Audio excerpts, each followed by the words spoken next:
Less than 1 week into the new year, 22-year-old Gavin Hanna of Memphis, Missouri, was found dead after a vehicle crashed into the Des Moines River near Keosauqua. The driver, 22-year-old Paris Bickham of Birmingham, Iowa, was later charged with vehicular homicide in connection with his death. Just days later, Shopko filed for Chapter 11 bankruptcy, prompting stores in Bloomfield, Burlington, and Fort Madison to close. And in Ottumwa, a pedestrian was struck and killed by a train. Shortly after his death, the victim was identified as 22-year-old Dwayne Heifert of Ottumwa. Just weeks later, jurors in Centerville found Ethan Davis guilty of murdering Appanoose County deer hunter Curtis Ross. The following month, Wapello County firefighters battled a deadly house fire just west of Ottumwa. Investigators later identified the victim as 33-year-old Jeremy Craycraft of Monroe County, Iowa. In other news, 2019 gave Wapello County a new sheriff. Former Chief Deputy Don Phillips was officially sworn into office on March 12th. Also in March, the Centerville Police Department released body cam footage that shows a heightened struggle between arresting officers and Southeast Iowa felon Caleb Morrow. A judge later ruled that Morrow, who faced an attempted murder charge, did not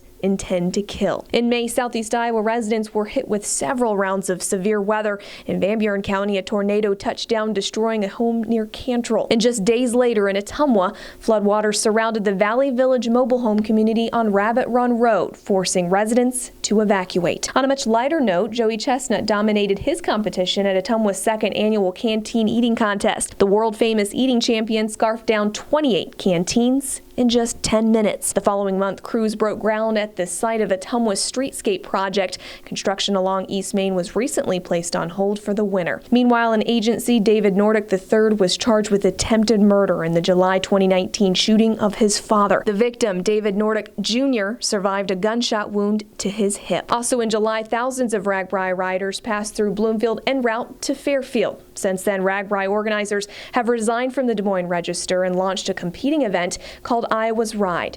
The new ride is scheduled to kick off in July 2020, 1 week before RAGBRAI. About a month later, Jackie Lauer escaped a house fire in Davis County with only minutes to spare. She credits her survival to her dog, Frank. And August brought some good news for residents who live next door to Ottumwa's former St. Joseph Hospital. Contractors finally wrapped up the building's demolition after the project sat untouched for more than a year. A few months later, 8-year-old Charles Smith of Ottumwa traveled to New York City to present his bench beacon invention on GMA3 Strahan, Sarah, and Kiki. The device, named after Ottumwa Deputy Fire Chief Corey Benj, is designed to help firefighters reach the nearest exit of a burning structure. And 2019 also gave Fairfield a new mayor. Connie Boyer won a tight race against Michael Hawley. And finally, a nativity scene stirs controversy in Centerville. Earlier this month, the decorations were removed from the Appanoose County Courthouse lawn after some residents questioned the legality of a religious display on government property. Despite overwhelming opposition from members of the community, city council members decided to keep the display on a private lot along Highway 2. In Southeast Iowa, Beth Walden, KTVO News.